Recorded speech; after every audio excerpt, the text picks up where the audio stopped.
Welcome to Bible Logos. My name is Robin Carter and I'm your broadcast host. Today, I'm pleased to bring you the conclusion of the powerful message called, Sometimes You Need to Scream and Holler. I need you to do something for me. Like it and share it on social media with your friends and family. All right, sit tight for the conclusion of Sometimes You Need to Scream and Holler. Joshua chapter 6. God is about to give them new territory. Moses is dead, and Joshua now takes over. And God says, as I was with Moses, so shall I be with you. He says, I want you to go to Jericho, and I'm going to tell you when to scream. I don't want you screaming for no reason.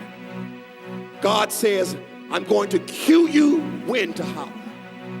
He says, march around the city every day for 6 days. But he says, don't say a word. Can I drop something in your spirit real quick? Whenever God commands silence, watch this. It's what they call a hassal praise. Our ancestors did it all the time. And for those of you who are old school, you can remember playing outside when it rained. I ain't got the old school folk here. But when it started lightning and thundering, they would turn off the component set. That's the TV with the antenna on top, with the foil wrapped around one end and the hanger hanging out the other. They would throw sheets over the mirrors, over the windows, and they would sit you down in the house all around the couch and say, shh, God's doing his business. Our ancestors knew God, but let me cut across the field.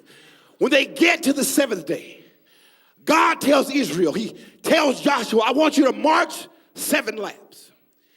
And when you get to the 7th lap, I want you to scream on purpose. I want you to shout loud, because everything the enemy thought he could keep, I'm talking to somebody, he's about to give it all back to you today. Now, if he can do that for Joshua, I just believe that God can give some stuff back to you today that the devil stole from you. Do I have a witness here? I know some of y'all can't feel me, but I'm just dumb enough to believe. If you holler at the right time, if you open your mouth at the right time, and let the Lord know you need him at the right time, he'll show up like never before. Is there anybody in here today who needs God? I dare you to shout loud. If you need something back today, shout and give him a praise.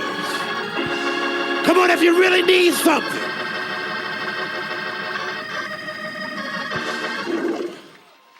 All right, let me go ahead and put a bow on this. Let me put a bow on this. Number 2, your scream means I'm desperate. I got another minute and a half. Let me see the hands of those who say you're in a place of your life where you really need God. Look at that, it's almost a whole church.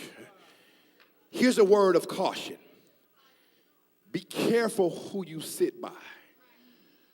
Just because they roll with you, don't mean that they can worship with you.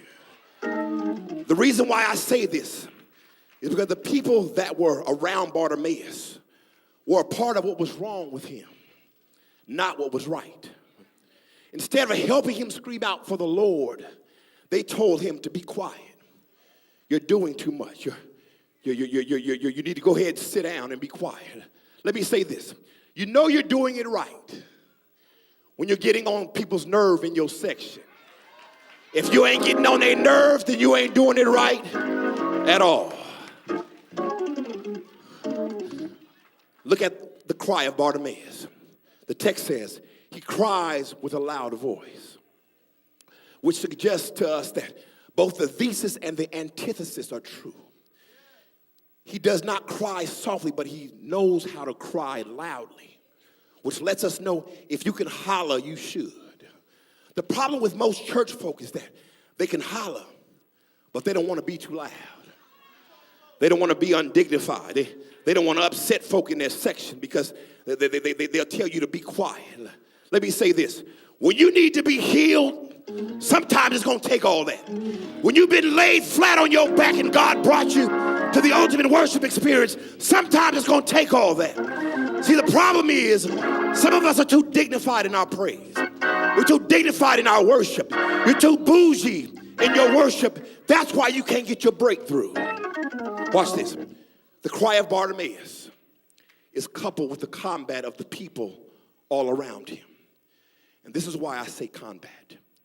He's crying with all his heart, but they're saying hush. This man cried every day. He begged every day for folk that were all around him. But as long as he was hollering for them, they didn't have nothing to say. But when he stops crying out for them and starts crying out for him, now they got a whole lot to say. And what ought to make you shout this morning is that the text implies Bartimaeus calls him by his name. My brothers and sisters, sometimes you ain't going to have time to do that long Baptist prayer. Father, I come once more and again, humbled spirit and heavy heart. No. Sometimes you need to just call him by his name. If you need healing in your body, call Jehovah Rapha. If you need money in your pocket, call Jehovah Jireh. If you need peace of mind, call Jehovah Shalom. Kirk Franklin and Rance Allen said there's something about the name Jesus. If you need something from the Lord today, I dare you to shout his name. I said if you need something, shout his name. Come on, put those hands together and give God a praise. Come on, make some noise. Sometimes you gotta scream. Sometimes you gotta holler. Sometimes you gotta scream. Sometimes you gotta holler. Welcome back. This concludes the teaching called Sometimes You Need to Scream and Holler. If you've been blessed by this message, please like it and share it with your friends and family. I'm Robin Carter, and I want you to remember that the sower sows the word, and therefore it is with the same measure you meet that it shall be measured unto you again.